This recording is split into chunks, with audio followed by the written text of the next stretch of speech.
Nu är det snart framme och jag har inget barn här. Ska jag göra det?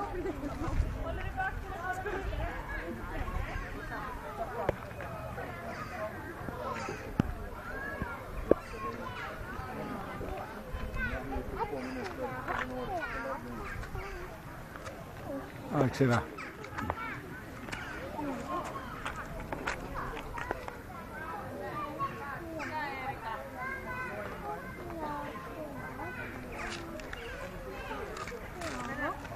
Kaveri oli ihanan lämmin. Oliko?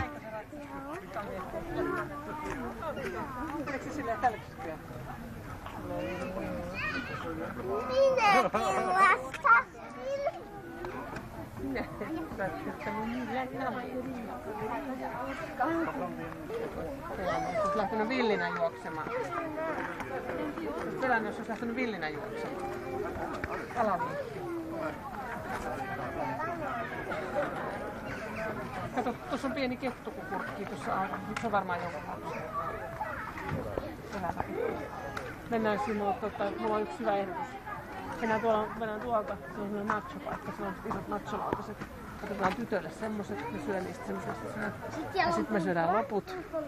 Ja sitten